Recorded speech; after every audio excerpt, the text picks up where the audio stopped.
Hey, it's April 25th, 2013. I've been asked how to do some of this astrophotography stuff, so I thought I'd shoot a quick video of the setup. I've got my Meade ETX 125, and it's nothing too special.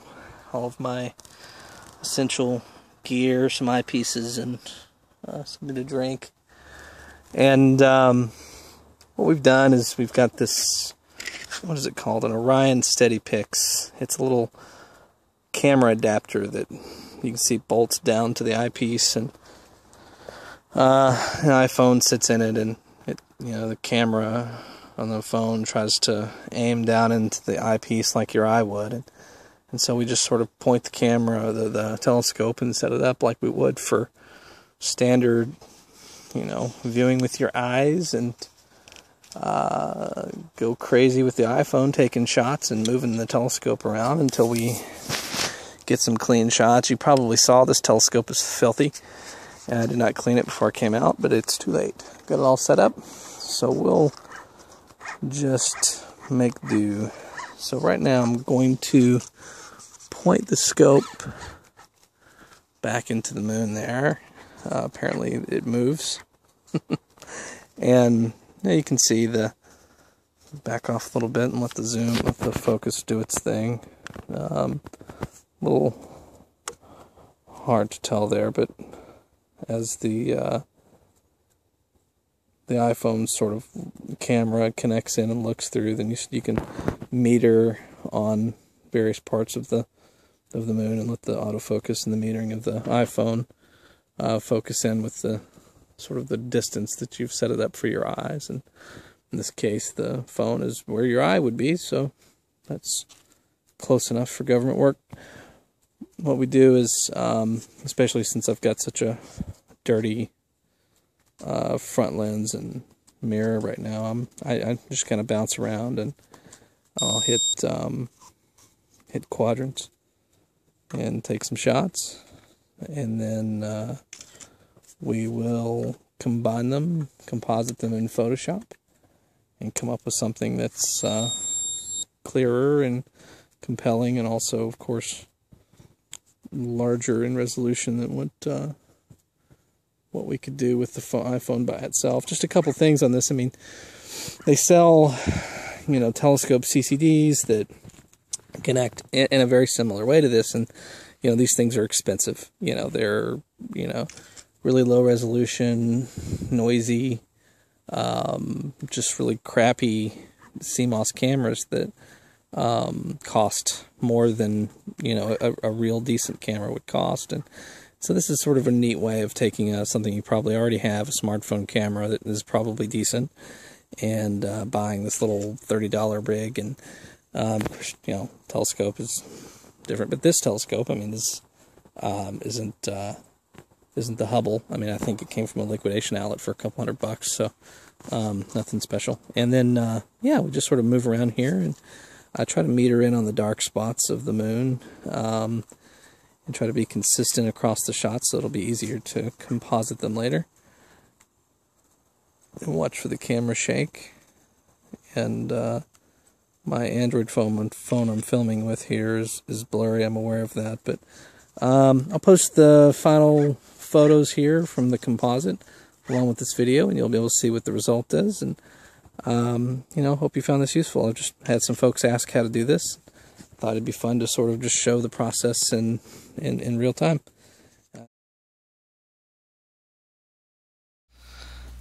Alright, good. So to recap, we took an iPhone, or any smartphone, and we attached it to a telescope, and then we snapped a whole bunch of photos, and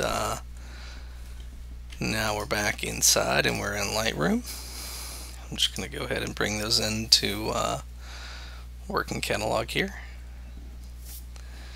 I thought these were sort of neat while I was working on trying to get the focus right. The leaves and the distance, they were really kind of odd and neat. But anyway, so here's our shots as they came out of the phone, and I'll sort of jump to the last of this round here because they'll be cleaner without the trees. We still have our smudges, but that's okay.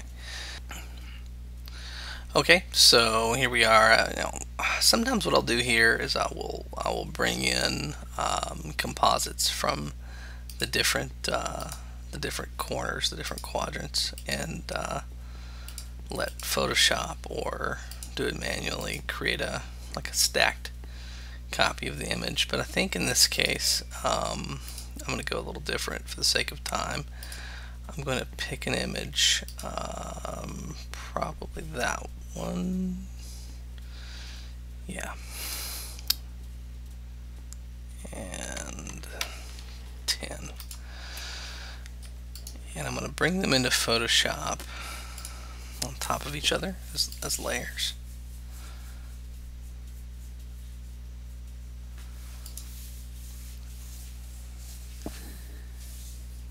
And Photoshop will usually try to align them.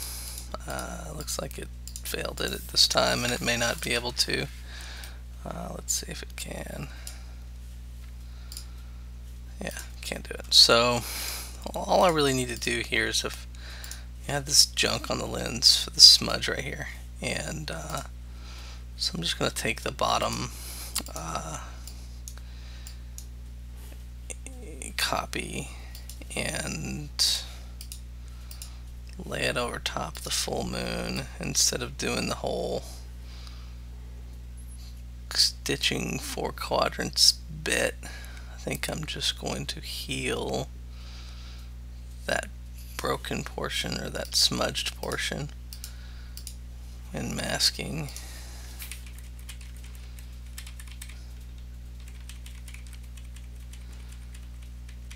Get them lined up pretty good.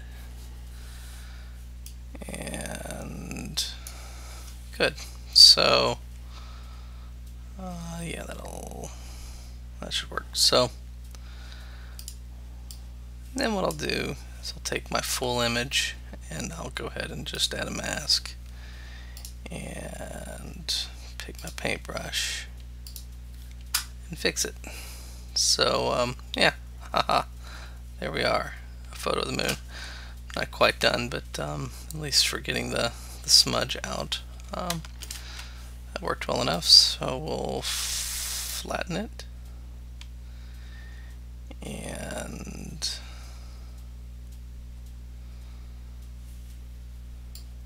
go ahead and save this out as its own file.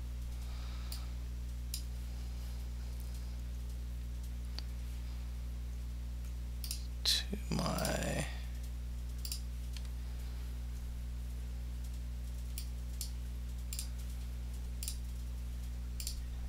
working folder. Good. And go back into Lightroom, and I'm going to do a lot of the rest of the work on the image in Lightroom.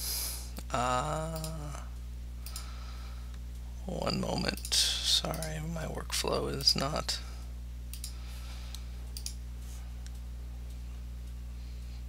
the greatest, but it's my workflow. Alright, good. So here's our image. It's a little off center, but that's cool. We can deal with that in a minute. The first thing we're going to do is go ahead and turn the blacks down so we'll get smoother edges around the moon. And I'll look at the white. I think that looks more natural. Try to deaden some of the highlights out a little bit. We've got this sort of burst there, but I don't know, there may not be anything I can do with it. Bring up the clarity, and there are colors on the moon. Not quite that intense, but good. Alright, we will try to deal with our noise a little bit. And awesome. Oh, that's pretty rad. We'll bring it back into Photoshop and work on composition.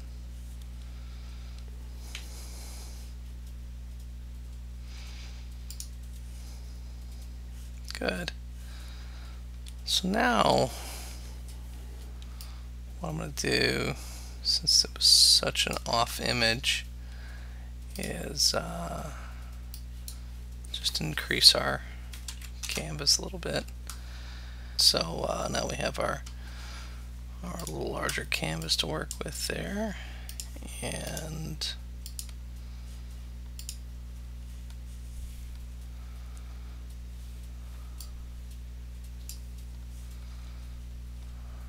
I'm going to cheat a little.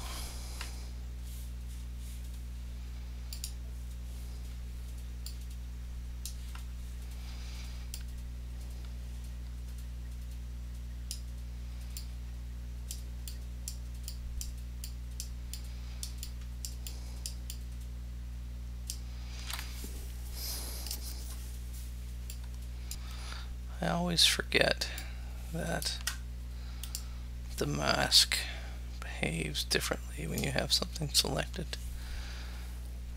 Alright.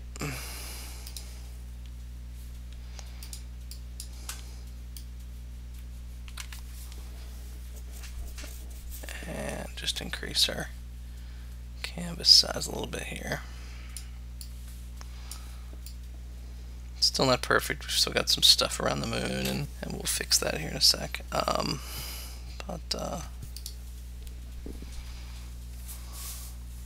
Good, getting better. So we will merge those two. The thing is, I'd like to do something about this sort of blown out area here. So I'm going to go back to our images and try to find one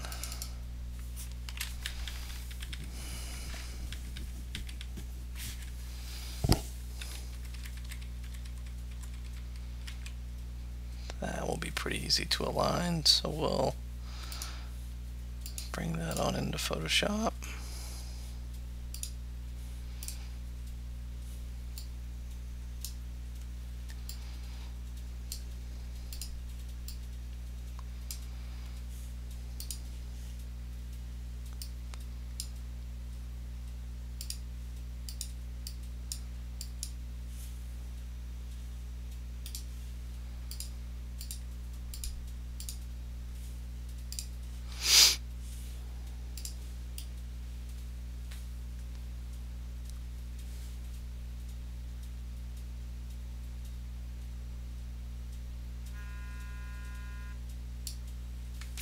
Good.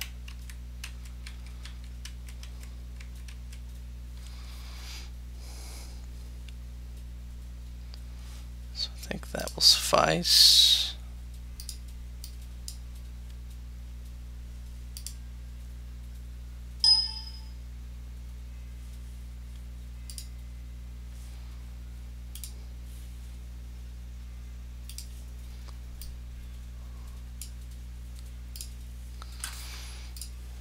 Just do a little healing there.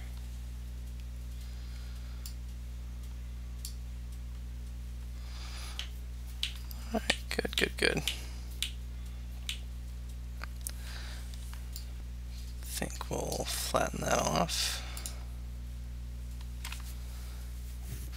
And sharpen it up.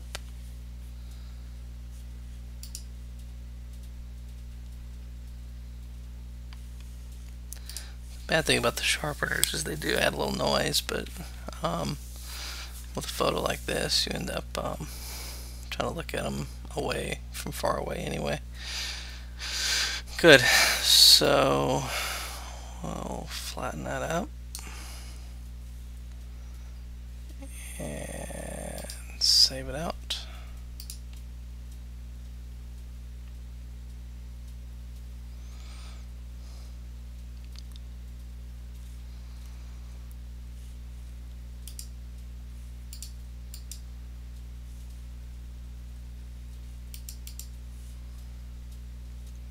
Good. Now we'll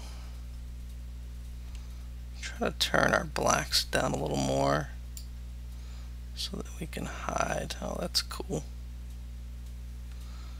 Oh, that is pretty neat. All I'm really looking to do there is just to try to hide that light flash that was from the eyepiece. Although it does appear it's a neat way of bringing details out. Alright, good. So I think there's a pretty good representation of what we saw on the telescope. It's been photoshopped here for about an hour, yet I don't think we're too far off. So good. Give it a little bit of luminance for clearing up noise, and I think yeah, we're gonna be happy with that. So anyway, that's end to end how we go from an iPhone a telescope to a pretty decent resolution shot of the moon. I guess for 2880 by 3264, of which 2000 pixels is at least usable, I would say. So anyway, hope you enjoyed this, got something out of it, and look forward to your feedback. Thanks so much for watching.